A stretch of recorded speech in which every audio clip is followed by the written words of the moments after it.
Assalamu alaikum students, this is video number 4 of week 15. So we were discussing कि हमें concept समझ आए कि सप्लाई चेन मैनेजमेंट होती क्या सो जो हमारे पास ये तीन हमने वीडियोस देखी, हमने समझा, हमने समझने की कोशिश की. सो बेसिकली हम इसमें ये देखना चाह रहे थे कि सप्लाई चेन मैनेजमेंट होती क्या.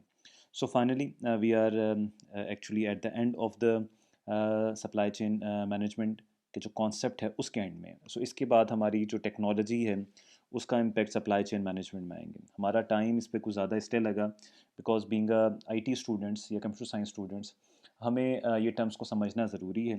अगेन जैसे मैं हमेशा कहता हूँ, जब तक हमें इन चीज़ों की समझ नहीं आएगी so we will not be able to provide IT solution for these concepts. ठीक है, तो हम अब देखते हैं कि फाइनली हम आ गए हैं जी. इसमें हमने सप्लाई चेन मैनेजमेंट के या वैल्यू चेन मैनेजमेंट के प्रोसेसेस को समझना है कि वो क्या क्या काम करते हैं. ठीक हो गया, तो सबसे पहले प्रोक्योरमेंट की बात करते हैं. प्रोक्योरमेंट बेसिकली जो ये कॉन्सेप्ट है इट्स अ जनरल टर्म, और सप्लाई चेन मैनेजमेंट में एक ये ख़ास प्रोसेस है जिसमें किया जाता है बिज़नेस टू बिज़नेस परचेज़ की जाती है या sale of supplies and services की जाती है. अब जैसे यहाँ पर लिखा हुआ है तो इसको ज़रा मैं एक्सप्लेन कर दूँ कि फॉर एग्ज़ाम्पल मैंने कुछ रॉ मटेरियल ख़रीदना है अपनी प्रोडक्शन के लिए, अपनी मैन्युफैक्चरिंग के लिए, तो वो मुझे लेना पड़ेगा. ठीक है, जैसे फॉर एग्ज़ाम्पल अगर हम एक डेल कंप्यूटर की बात करें तो उसमें प्रोसेसर जो है वो आपका होगा इंटेल का या एटम होगा या किसी स्नैपड्रैगन का होगा, जैसे मोबाइल फ़ोन होते हैं.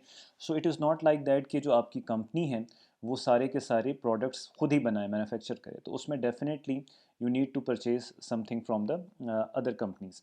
अच्छा, एक ये बात होगी. दूसरा, यहाँ पर सर्विसेज की भी बात की जाती है कि जैसे हमारे पास हाँ, ज़रूरी नहीं है कि जब हम प्रोक्योरमेंट की बात करें तो उसमें हम सेल या परचेज़ ऑफ प्रोडक्ट्स की बात करें, टेंजिबल या फिज़िकल चीज़ों की बात करें. इसमें आपकी सर्विसेज भी आती हैं. ठीक है, जो कुछ काम होते हैं, कैसे काम होते हैं, फॉर एग्ज़ाम्पल जैसे हमने अपनी सिक्योरिटी की सर्विसेज हमने प्रोक्योर की. ठीक है, हमने ERP की सर्विसेज भी प्रोक्योर की. तो उसमें बेसिकली जो दूसरी कंपनी होती है उसके लोग होते हैं वो हमारे कंपनी में हमें कुछ सर्विसेज प्रोवाइड करते हैं. अच्छा, ज़रूरी नहीं है कि प्रोक्योरमेंट सिर्फ मैन्युफैक्चरिंग या फिनिश प्रोडक्ट के पॉइंट ऑफ व्यू से हो. मेरी ऑफिस का इंफ्रास्ट्रक्चर है. ठीक है, उसके लिए मुझे प्रोक्योर करना है. मैंने अपनी ऑफिस में ACs लगाने, एयर कंडीशनर्स लगाने, मैंने अपने ऑफिस में फर्नीचर लगाना है, मुझे कोई ख़ास किस्म की मैन्युफैक्चरिंग प्लांट चाहिए. तो all these activities come under the umbrella of procurement. ठीक हो गया जी. Then the second process which is conducted by the supply chain management is outsourcing and partnership. Outsourcing, it's a general term now, और बहुत सारे लोगों को इसका idea भी होगा कि ये होता है. हम बात कर रहे थे प्रोक्योरमेंट की, सॉरी, आउटसोर्सिंग और पार्टनरशिप की. तो outsourcing basically it's a concept जिसमें कंपनी जो होती है अपनी कुछ चीज़ें, ठीक है, these entities can be your services specifically and products, ये आउटसोर्स कर देती है. यानी फॉर एग्ज़ाम्पल जैसे थोड़ी देर मैंने पहले आपसे बात की थी कि मैं क्या करता हूँ, मैं एक काम कर रहा हूँ, उसमें मुझे एक्सपर्टीज़ चाहिए किसी और कंपनी की. और मैं चाहता हूँ कि जी मैं अपने रिसोर्सेज ना इस्तेमाल करूँ, बल्कि ये जो हेडेक है या ये जो एक टास्क है ये मैं किसी और कंपनी को दे दूँ तो वो करे. फॉर एग्ज़ाम्पल मैं आपको 2-3 एग्ज़ाम्पल देता हूँ. मुख्तलिफ़ कंपनीज़ जो होती हैं, बड़ी कंपनीज़ होती हैं, वो परमानेंटली अपने रिसोर्सेज को यूटिलाइज़ नहीं करना चाहती, फॉर दैट वो आउटसोर्स करती हैं. जैसे मैं आपको टेलकोज़ की यानी टेलीकॉम इंडस्ट्री की कुछ एग्ज़ाम्पल दूँ.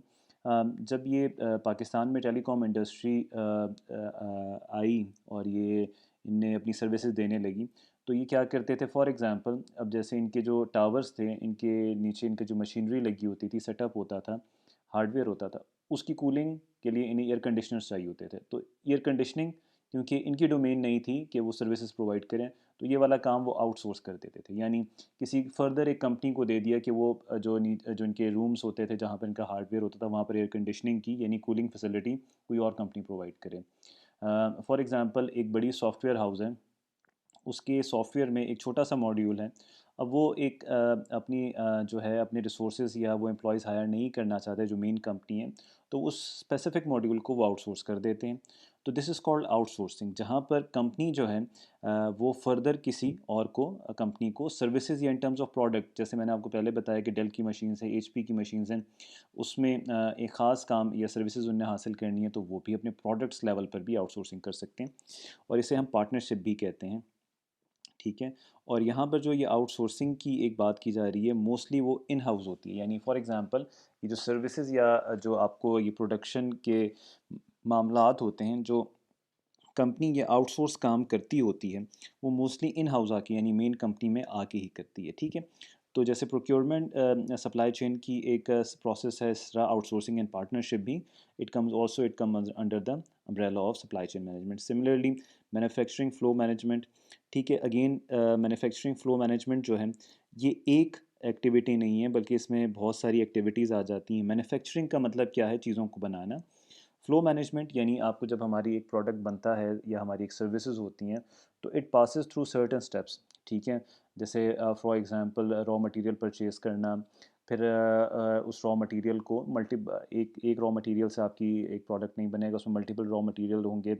ठीक है। फिर उसको प्लांट में लेके आना, फिर उसकी प्रोडक्शन में लेके आना, फिर प्रोडक्शन से उसे फिनिश करना, उसकी पैकेजिंग करना, उसकी मार्केटिंग, ये तमाम चीज़ें जो हैं आपके पास मैन्युफैक्चरिंग फ़्लो कंट्रोल में आ जाती है। ठीक है।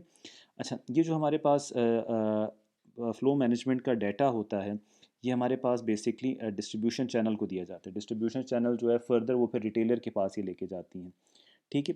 तो इसमें कितना हमें रॉ मटेरियल चाहिए होगा, हमने कितने प्रोडक्ट्स फिनिश करने, ये बेसिकली आपकी जो पुरानी फोरकास्ट हुई होती है सप्लाईज़ की, या आपके पॉइंट ऑफ सेल्स जो डाटा होता है उससे की जाती है कि कितना फर्दर हमने अब प्रोडक्ट्स को प्रोड्यूस करना है या मैन्युफैक्चर करना है। ये भी आपके पास सप्लाई चेन मैनेजमेंट का एक हिस्सा है।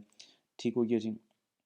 देन ये अभी फर्दर हैं ऑर्डर फुलफिलमेंट। अगेन जैसे मैंने कहा कि जो मैन्युफैक्चरिंग मैनेजमेंट है, it consist of number of steps, तो तमाम की मैनेजमेंट की जाती है। इस तरह ऑर्डर फुलफिलमेंट अगेन ये भी एक एसएमई का एक क्या है प्रोसेस है। इसमें भी यहाँ पर लिखा हुआ है the process that responds to customer demand by merging several important functions. Order management यानी ऑर्डर कैसे लेना है, उसको डिलीवर कैसे करना है, order deliver to the company. कि फॉर एग्ज़ाम्पल मैंने एक अपने लिए फॉर एग्ज़ाम्पल एक मैंने फर्नीचर मैन्युफैक्चरिंग का एक यूनिट है, तो मैंने अपना एक टेबल उन्हें ऑर्डर दिया है, तो वो मुझसे ऑर्डर लेना, फिर वो मैन्युफैक्चरिंग प्लांट को देना। ठीक है। उसको जो हमारे पास ऑर्डर्स हैं उन्हें स्टोर कहाँ पर रखना है, और फिर वो ऑर्डर डिलीवर कैसे करना है। So it is not only about one thing, one industry. जैसे मैंने फर्नीचर की बात की है, ये जो आप कॉन्सेप्ट हैं ये आप मुख्तलिफ और भी इंडस्ट्रीज़ पे लगवा सकते हैं। ठीक है। फिर कस्टमर सर्विस मैनेजमेंट प्रोसेस, अब ये कस्टमर की सर्विसेज के भी जो मैनेजमेंट प्रोसेस है ये भी सप्लाई चेन मैनेजमेंट में आती है। Source of customer information also provides the customer with real time information on promising dates and products availability through interface with the company production and distribution operation. ठीक है। Customer को services देना, ठीक है, order placement तो order fulfilment में आ गया, लेकिन कस्टमर को इन्फॉर्मेशन देना कि आपका प्रोडक्ट कब तक आ जाएगा। अच्छा, ये आप इसको दो पॉइंट ऑफ व्यू से देख सकते हैं। ठीक है। और जो अभी आपके माइंड में एक व्यू आता होगा वो ये आता होगा, इंडिविजुअल कस्टमर की हम बात कर रहे हैं। ठीक है। यानी फॉर एग्जांपल मैंने एप्पल स्टोर से एक फ़ोन ऑर्डर किया, तो उसकी क्या है, वो कब तक मुझे डिलीवर हो जाएगा, क्या उसकी फीचर्स हैं, वो तमाम चीज़ें। लेकिन इसको आप दूसरे कॉन्टेक्स्ट में भी देख सकते हैं। अगर ये कंपनी जो एक कंपनी है ये किसी दूसरी कंपनी को अपनी सर्विसेज दे रही है, तो उस पॉइंट ऑफ व्यू से, ये दूसरे कंपनी को अपने प्रोडक्ट्स प्रोवाइड कर रही है, उस पॉइंट ऑफ व्यू से भी आपने इसको देखना है। ठीक हो गया जी। और फिर वो तमाम ऑपरेशन, डिस्ट्रीब्यूशन ऑपरेशंस के ये तमाम देखना। फिर फोरकास्टिंग है। फोरकास्टिंग जैसे आप बिग डाटा और हम बिज़नेस इंटेलिजेंस पढ़ सकें, तो ये हमारे पास फोरकास्टिंग की जाती है कि हमारे पास वीकली या मंथली हमारे पास क्या एक्टिविटीज़ रहेंगी। ठीक है, विद रिस्पेक्ट टू टाइम। ठीक हो गया। तो ये आपने फोरकास्ट करना होता है कि कितने हमारे पास प्रोडक्शन होगी, कितना हमें रॉ मटेरियल चाहिए होगा, कितने हमारे पास कस्टमर के ऑर्डर्स आएंगे, उनको उनको सर्विसेज कैसे देनी है। तो जो हमने प्रोसेसेस देखे हैं वो तमाम में हमारे पास आ जाएगी। अच्छा, एक एक क्लैरिफिकेशन मैं यहाँ पर कर दूँ, ये जो प्रोक्योरमेंट है ये बिज़नेस टू बिज़नेस है, अगेन ये कंपनी टू कंपनी है। ठीक है। तो ऑर्डर फुलफिलमेंट और जो आपके पास कस्टमर सर्विस मैनेजमेंट है, ये आप कस्टमर टू बिज़नेस और बिज़नेस टू कस्टमर या बिज़नेस टू बिज़नेस भी देख सकते हैं। तो तमाम आप from the all point of view आपने उसको देखना है। अच्छा, here comes the importance of technology. अब ये तमाम काम हम देखते आए हैं, हम पढ़ते आए हैं, ये हमें लग रहा है कि जी बड़ा मुश्किल काम है। एंड हमने शुरू में देखा कि सप्लाई चेन मैनेजमेंट जो है वो आपकी जो होती है वो आपकी काइंड ऑफ ब्लड लाइन होती है आपकी कंपनी की, और उसमें आप कोई भी क्या कर सकते हैं, कोई भी रिस्क नहीं ले सकते। और एक कंपनी की जितनी वैल्यू चेन या उसकी सप्लाई चेन मैनेजमेंट बेहतर होती है, it gives that company a competitive advantage over other competitors. तो यहाँ पर इन तमाम कामों को एफिशिएंटली मैनेज करने के लिए we need E supply chain management. E stands for electronic. तो हमारे पास यहाँ पर अब here comes the importance of technology. तो टेक्नोलॉजी आ गई है। अच्छा, अब web enabled supply chain management we call it E S M E. ठीक है, ई सी एस एम। ठीक है, solution is the digital nerve centre of the entire business. अब ये तमाम चीज़ें जो हैं, जो हमने सर्विसेज पढ़ी, जो हमने प्रोसेसेस पढ़े, ये तमाम काम अब कैसे हो रहे हैं? ये काम थ्रू आपके वेब एनेबल्ड हैं, यानी over the internet, over the infrastructure of computers, ये तमाम काम बड़ी आसानी से हो रहे हैं। ठीक है, ये एक बेहतरीन कॉम्बिनेशन है बिज़नेस और टेक्नोलॉजी का, जिसमें हमारे पास डिलीवरी ऑफ प्रोडक्ट बड़ी आसानी से हो जाती है। हमें each and every cheese, every entity जो है उसके बारे में पता होगा। हमने प्रोक्योरमेंट कैसे करनी है, हमने कस्टमर को सर्विस कैसे करनी है, ऑर्डर हमारे पास कब आएगा, ठीक है, उसका कौन से स्टेप में है, आपके वेंडर्स या सप्लायर्स से रॉ मटेरियल हमने कैसे लेना है, हमने आउटसोर्स कैसे करना है। तो वो तमाम तरीके जो हैं बड़े एफिशिएंट एंड ऑर्गेनाइज्ड मैनर में हो रहे हैं, जहाँ पर हमारे पास फ्लॉ के चांसेस बहुत कम है। अच्छा, रिसेंटली आप अगर न्यूज़ को फॉलो करते हैं तो जो गवर्नमेंट ऑफ पाकिस्तान है, पहले जो आउटसोर्स होता था गवर्नमेंट, यानी टेंडर्स जिसे हम कहते हैं, ये tender is also a kind of outsourcing कि जी काम तो एक डिपार्टमेंट ने करना है लेकिन वो आउटसोर्स कर देती है बाकी कॉन्ट्रैक्टर्स को किसी ख़ास काम के लिए। फॉर एग्ज़ाम्पल, बिजली के खंभे लगाने हैं, रोड्स की कंस्ट्रक्शन है, रोड्स की कंस्ट्रक्शन के बाद उनमें आपने वो कैटाइज लगानी है, तो ये बेसिकली आउटसोर्स होते हैं, तो इनकी टेंडरिंग होती है। तो अब जो करंट गवर्नमेंट है, ये ई टेंडर की तरफ जा रही है, यानी इलेक्ट्रॉनिक टेंडर सिस्टम की तरफ जा रहे हैं, जहाँ पर जो चांसेस ऑफ करप्शन हैं या जो मिस यूज़ ऑफ रिसोर्सेज हैं, या जिसको पता ही नहीं चलता, फॉर एग्जांपल आपने भी टेंडर दिया, मैंने भी टेंडर दिया, आपको सेलेक्ट कर लिया, तो ट्रांसपेरेंसी को लाने के लिए अब गवर्नमेंट ऑफ पाकिस्तान भी इस तरह के सिस्टम्स यूज़ कर रही हैं। E supply chain management can use e business concepts, ठीक है, and web technologies to manage inventory and information, sorry, information beyond the organisation, both upstream and downstream. ठीक हो गया। तो यहाँ पर अब जो हमारे पास बिज़नेस के कॉन्सेप्ट्स हैं, ठीक हैं, वो बड़ी आसानी से हम अपनी वेब टेक्नोलॉजी से कर सकते हैं। जब हम वेब की बात करते हैं तो इट मीन्स कि जी हमारा आईटी इंफ्रास्ट्रक्चर तो ऑलरेडी था, बट शेयरिंग ऑफ इंफॉर्मेशन इतनी एफिशिएंट नहीं थी। लेकिन with the advent of internet, web के आने से हमारे पास चीज़ें बड़ी आसान हो गई हैं। हमारे पास जो हम अपनी इन्वेंट्री की मैनेजमेंट है, हम ओवर द क्लिक्स हम चेक कर सकते हैं क्या है हमारे पास इंफॉर्मेशन जो है, हम बियॉन्ड द ऑर्गेनाइजेशन, यानी ऑर्गेनाइजेशन के बाहर भी और अंदर भी हम कर सकते हैं। So upstream from customer to organisation, and from organisation to customer down stream, ये तमाम इन्फॉर्मेशन अब हमारे लिए अवेलेबल है। अच्छा, ये जो हमारे पास टेक्नोलॉजी वाला पार्ट है, हमारा जो नेक्स्ट लेक्चर है उसमें हम इसको डिटेल में देखेंगे। हमने काफ़ी चीज़ें यहाँ पर पढ़ी हैं सप्लाई चेन मैनेजमेंट के बारे में। यहाँ पर हमारा आज का लेक्चर ख़त्म होता है। तो हम यहाँ पर समरी ज़रा देते हैं कि जी हमारे पास हमने सप्लाई चेन मैनेजमेंट को पहले डिटेल में समझने की कोशिश की कि सप्लाई चेन मैनेजमेंट है क्या। ठीक है, इसको हम वैल्यू चेन भी कहते हैं। ठीक हो गया। फिर हमने देखा कि जी why it is so important, उसकी इम्पोर्टेंस को देखा। फिर हमने देखा कि जी क्या चीज़ें हैं जो हमारे पास सप्लाई चेन मैनेजमेंट की एफिशिएंसी को या परफॉर्मेंस को देखती हैं। इसमें हमने फैसिलिटी, इन्वेंट्री, ट्रांसपोर्ट, इन्फॉर्मेशन को देखा।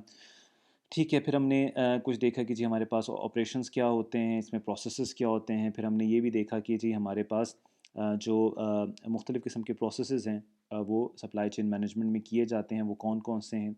और फिर इन द एंड हमने एक छोटा सा ब्रीफ इंट्रोडक्शन दिया कि how technology can is impacting the supply chain management process, the overall process. ठीक है, क्योंकि इसमें बहुत सारे प्रोसेस हैं, तो ओवरऑल प्रोसेस को कैसे बेहतर कर सकती है।